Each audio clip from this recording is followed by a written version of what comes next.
Hey guys, welcome back in YouTube channel Nikku Chaudhary reaction. मैं हूं नताशा। बात करेंगे यहाँ पर हम लप्पू जी के। और लप्पू जी ने जो सोशल मीडिया पर गंदगी फैलाई हुई है, मतलब हर एक औरत को आप इतनी बुरी तरीके से ट्रीट कर रहे हो। रियली में क्या पालोगे ये सब करके? क्या मिल जाएगा? केस किसी और ने किया है, फ्रस्ट्रेशन किसी और पर उतार रहे हो आप। हर एक के राज खोलोगे आप। रियली कौन सी समझदारी है? अगर आपकी समझदारी यही है तो आप अपने बच्चों को, यानी कि अपने स्कूल में बच्चों को क्या सिखाते हैं? मुझे तो दया आती है उन बच्चों पर जिनको ऐसे टीचर मिले हुए हैं जो ये सिखाते हैं लोगों को ब्लैकमेल करो, लोगों को टॉर्चर करो, लोगों की इज्जत की धज्जियां उड़ाओ, लोगों को गंद बको। यही सिखाते हैं आप? अगर नहीं सिखाते तो सोशल मीडिया पर ये सब चीजें क्यों सिखा रहे हैं? थोड़ा संभल जाइए, बहुत ज्यादा गलत जा रहे हैं, बहुत ज्यादा हो गया। दरअसल हुआ ये कि लप्पू जी लगातार लोगों को धमकियां दे रहे हैं कि मैं इसका ये बिगाड़ दूंगा, उसका वो बिगाड़ दूंगा। इसी बीच में आई नीतू दीदी। नीतू दीदी के लिए भी इन्होंने एक वीडियो छापी। अब वीडियो छापने के बाद में बैक कैमरा इनकी कुछ बात हुई होगी, सोल्यूशन हुआ होगा। लेकिन उसके बाद भी कुछ चीजें ऐसी हुई कि नीतू दीदी ने कल एक लाइव की और लाइव में जो है डायरेक्टली इनडायरेक्टली इनको टारगेट कर दिया, लेकिन इनके कोई भी राज नहीं खोले, कुछ भी गंद नहीं बका, सिर्फ मजाक करा वहां पर। लेकिन लप्पू जी को ये बात हजम नहीं हुई, क्योंकि लप्पू जी को ना पता है, ऐसा लगता है कि तुम दुनिया में सर्वोपरि हो, तुम सबसे ऊपर है, तुम्हारे से नीचे है सब, तुम सबको बोल लो, तुम्हें कोई कुछ ना बोले। लप्पू जी इस गलत फहमी में रहते हैं कि तुम ना दुनिया में सबसे ज्यादा इंटेलिजेंट, सबसे ज्यादा खूबसूरत, सबसे ज्यादा समझदार हो और सबसे ऊपर हो, सब बाकी नीचे है, टूचे मूचे हैं। तो तुम कुछ भी बोल लो, लेकिन दूसरा बोल दे तो तुम्हें बवंडर मचा देते हो। यहाँ पर भी ये हुआ। जब तक इन्होंने टारगेट किया तो ठीक था, लेकिन जब इन पर हुआ तो भैया जी भड़क गए। भैया जी ने एक कम्युनिटी छापी कि अब मैं नीतू की ये कर दूंगा, वो कर दूंगा, पोल खोल दूंगा, राज खोल दूंगा। भाई आप कुछ दिनों पहले आपने वीडियो बना के उनकी फैमिली में जो आग लगाने की कोशिश की थी वो कम थी? आप होते कौन हो दूसरी की फैमिली में ऐसे आग लगाने वाले, वो भी बिना मतलब? अगर आपको कोई किसी से कोई प्रॉब्लम है तो उसकी सोशल मीडिया पर जो चीजें हैं उनको उठाओ ना, उनको लेके आओ। लेकिन आप कहाँ गए? सीधा उनकी फैमिली पर। जब आप वहां से उनको तोड़ नहीं पाए तो आपने उनकी इज्जत पर वार कर दिया। रियली में इतनी बेशर्मी! आपका कैरेक्टर ढीला है तो आप सबको एक ही कैटेगरी में लेके चलोगे। सबको ये पता है कि नीतू दीदी की जो नेचर है वो मजाक मस्ती वाली है। और जब चार औरतें खड़ी होती है, चार दोस्त खड़े होते हैं, लड़के खड़े होते हैं, जैसे लड़के लड़कियों को टोंट मारते हैं या मजाक करते हैं, किसी के लिए कुछ मजाक में बोल देते हैं, वैसे ही कई बार लेडीज भी कर देती है। तो मजाक मस्ती में इन्होंने भी किसी जूस वाले के लिए कुछ बोल दिया तो इन भैया ने इनका सीधा उनके साथ में नाम जोड़ दिया, सीधा नाम जोड़ दिया। इतनी बेशर्मी! मतलब आप उस औरत को उसके हस्बैंड के सामने ही बैठे हुए इस चीज से बातें बोल रहे हो। आप शुक्र करो उनके हस्बैंड काफी शरीफ आदमी है, कोई और होता आपको पीट रहा होता। सच में आप ना जगत दीदी के मामले में भी इसलिए बच गए क्योंकि एक तो वो गलत थी, दूसरा वो मैरिड नहीं थी, नहीं तो आप वहां भी पिट पुट के आते।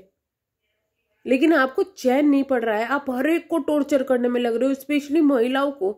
क्यों भाई? आपके नाम के आदमी नहीं बचे हैं लड़ने के लिए? हर एक की महिलाओं को टारगेट करोगे आप? इतनी बेशर्मी! हुआ ये कि भाई उसके बाद में इन्होंने कम्युनिटी छापी। कम्युनिटी छापने के बाद में शायद इनके पीछे कुछ बात हुई हो, या फिर लाइव में ये आए, लाइव में बहस हुई इनके आपस में, और फिर जो है नीतू दीदी लाइव में आई, वहां भी इनकी बहस हुई। बहस का मुद्दा आगे बढ़ता रहा, बहुत सारी चीजें हुई। वहां पर कुछ गलतियां नीतू दीदी की भी नजर आई और कुछ गलतियां इनकी भी नजर आई। जैसे नीतू दीदी की गलती ये थी कि वो अपनी दोस्त के प्यार में इतनी ज्यादा पागल हो गई थी कि इनका जो बसा बसाया घर था वहां इन्होंने मनीषा के लिए नहीं सोची। मैं यही कहूंगी कि भाई मनीषा के लिए नहीं सोची, दोस्त के कहने पर इनको मतलब ऐसा लग रहा था कि नेहा इनको एक पपेट की तरह चलाती थी। साफ ये चीजें दिख रही है, और ये चीजें दिखती थी कैमरे में भी कि पपेट की तरह चला रही है। अब जो नीतू दिख रही है वो एक्चुअल में रियल नीतू है।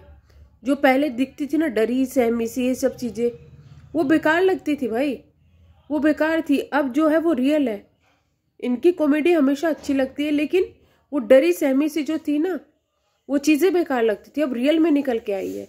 इसलिए कहते हैं कि दोस्त की संगति बहुत ज्यादा मायने रखती है। दोस्त ही आपको चढ़ा भी सकता है और दोस्त आपको नीचे भी गिरा सकता है। यहाँ पे नीतू की और जगत दीदी की दोस्ती में नीतू सबसे ज्यादा नीचे ही गिरी है, कुछ बेनिफिट उनको हुआ नहीं है। बल्कि मैं तो ये कहूंगी कि इन लोगों ने इनका बेनिफिट उठाया है, इनकी कॉमेडी की वजह से उनकी काफी वीडियो चली है। इसके बाद में हुआ ये कि भाई इन लोगों की लड़ाई झगड़ा हुआ। एक औरत कहीं नहीं हारती क्योंकि उसका पति उसके साथ में खड़ा हुआ था, लेकिन जब उसके कैरेक्टर पर वार करोगे तो वो हार जाएगी। अब इनके कमेंट सेक्शन में नीचे पूछने लगे जूस वाला मामला क्या है, जूस वाला क्या है, जूस वाला क्या है। तो वहां नीतू दीदी रोने लगी, तो इन भाई साहब को वो भी नाटक लगा, वुमेन कार्ड लगा। तुम्हारा कैरेक्टर खराब है, तुम्हें कोई गलत बोले तो ठीक है, तुम्हें बुरा नहीं लग रहा है तो ठीक है भाई, वो तुम हो। लेकिन किसी औरत को जबरदस्ती तुम सोशल मीडिया पर बैठ के उसके पति के सामने, हजार करोड़ों लोगों के सामने इस तरीके से कैरेक्टर पे उंगली उठाओगे जस्ट बिकॉज उसको मजाक करने की आदत है, उसको मौज मस्ती करने की आदत है, तो क्या वो रोएगी नहीं? इतनी बेशर्मी आप दिखाओगे, उसके बाद भी आप कितनी बेशर्मी से कि वुमेन कार्ड मत खेलो, ये मत करो, वो मत करो। शर्म कर लो, थोड़ी सी बची हुई है तो।